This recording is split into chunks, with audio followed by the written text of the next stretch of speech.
అందరికీ నమస్కారం. రైతులకు కలుపు మొక్కలో ప్రధానమైనటువంటి సమస్యగా ఉన్నటువంటి కలుపు మొక్క గురించి మీకు తెలియజేయడానికి ఈరోజు రావడం జరిగింది.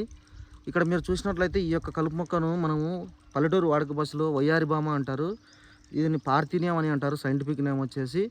ఇది కాంగ్రెస్ ప్రభుత్వ హయాంలో గోధుమల ద్వారా మనం దిగుమతి చేసుకున్నప్పుడు మన పొలంలో మన భారతదేశంలోకి వచ్చింది కాబట్టి దీన్ని కాంగ్రెస్ కలుపు మొక్క అంటారు.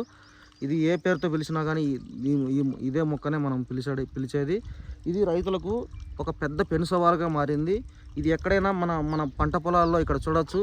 ఇక్కడ ఈ పొలాల్లో కానీ ఇక్కడ మన పశుగ్రాసం దగ్గర కానీ ఎక్కడైనా కానీ మన పొలాలలో ఎక్కడైనా కానీ కనిపించింది అంటే రైతుకు ఒక పెద్ద పెను సవాలుగా ఉంటుంది.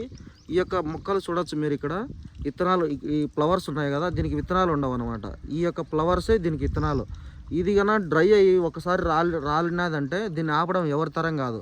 ఎన్ని ఫ్లవర్స్ ఉన్నాయో అన్ని విత్తనాలలాగా మారిపోయేసి మొత్తం ఎక్కడ చూసినా నారులాగా మొలిచేస్తుంది. దీనికి ఎటువంటి ఎరువులు, పోషకాలు, నీళ్ళు అవసరం.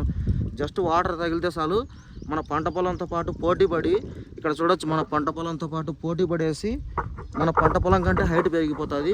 దీనికి ఎటువంటి న్యూట్రియన్స్, పోషకాలు ఏమి అవసరం లేకుండానే బతికేసేటువంటి మొక్క. ఇది చాలా ప్రమాదకరమైనటువంటిది. ఇది రైతుకు, పంటలకే కాకుండా మానవుని యొక్క ఆరోగ్యానికి కూడా పెద్ద పెను సవాలుగా మారినటువంటి కలుపు మొక్క. ఇది ఒక మొక్కే ఉందని నిర్లక్ష్యం చేయద్దు. ఎక్కడైనా ఒక మొక్క కనపడినా ఎక్కడ కనపడితే అక్కడ మీరు పెరిగేయాలి. విత్తన దశకు రాకతలకి, ఇట్లా ఫ్లవర్స్ రాకతలకి మీరు కన్నా కంట్రోల్ చేసినట్లయితే చాలా మంచి ఫలితం వచ్చే అవకాశం ఉంది. అలా కాకుండా ఎక్కడైనా కానీ విత్తనాలు ఇట్లా ఫ్లవర్స్ వచ్చిన తర్వాత మీరు కంట్రోల్ చేయాలంటే మీకు సాధ్యం కాదు. కాబట్టి ఫ్లవర్ రాకతలకే మీరు పెరికేసి బయటపడేయండి. ఒకవేళ ఫ్లవర్కి వచ్చిన తర్వాత కూడా డ్రై కాకముందే పెరికేసి ఎక్కడైనా పడేసినట్లయితే, కాల్ చేసినట్లయితే కూడా దీన్ని కంట్రోల్ చేయొచ్చు. ఒకసారి డ్రై అయినాయంటే మనం పెరికేసినా కానీ రాలిపోతాయి విత్తనాలు. అవి మొత్తం పొలం అంతా కూడా స్ప్రెడ్ అయ్యేసి మళ్ళీ మొలవడం జరుగుతుంది. అందువల్ల ప్రతి రైతు దీన్ని మనం కంట్రోల్ చేయాల్సిందిగా కోరుతూ, అయితే దీన్ని కంట్రోల్ చేయడానికి ఒక రైతు, ఒక పొలము రైతు చేసే పని కాదు. ఇది సామూహికంగా చేయాలి. ఇప్పుడు ఈ పొలం ఉంది, ఈ పొలం కవతల వేరే వాళ్ళ రైతు పొలం ఉంది.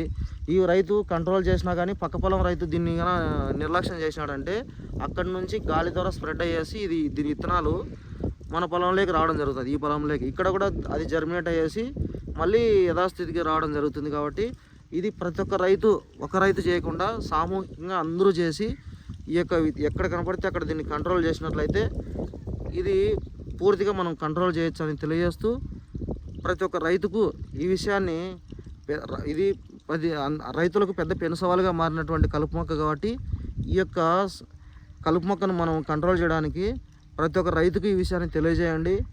ఈ యొక్క కలుపు మొక్క బారి నుండి ప్రతి ఒక్క రైతును అప్రమత్తం చేయండి.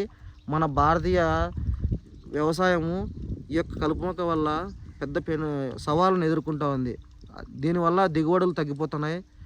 అదేవిధంగా పంటలు ఈ యొక్క కలుపు మొక్క ఎక్కడైతే ఉంటుందో అక్కడ ఇది ఒక ఆవాస కేంద్రంగా ఉంటుంది. చీడపీడలకు, పెస్ట్, ఈ అన్ని రకాల సకింగ్ పెస్ట్లు కూడా ఇందులో చేరుకొని మన పంట పొలాన్ని ఎక్కువ నష్టం చేస్తూ ఉంటాయి. అన్ని రకాలుగా కూడా ఇది మనకు సమస్యగా ఉంది. కాబట్టి దీన్ని మనము సామూహికంగా ఎదుర్కోవాలి. ఎవరి పొలంలో వాళ్ళు దీన్ని కంట్రోల్ చేసుకోవాలి. ఫ్లవర్ రాకతలకి దీన్ని కంట్రోల్ చేయాలి. పూత దశకు రాకతలకి మనము ఏరి పారేసినామంటే కూడా ఇది అసలు మళ్ళీ రాదనమాట.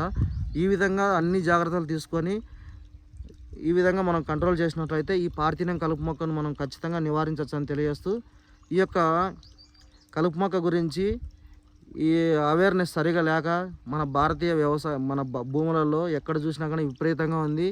ఈ విషయాన్ని మీరు కన్నా అందరికీ తెలియజేసినట్లయితే అందరూ కూడా జాగ్రత్త పడతారు. ఈ కలుపు మొక్కను ఎవరికి వారు కంట్రోల్ చేసిన వాళ్ళు అవుతారు.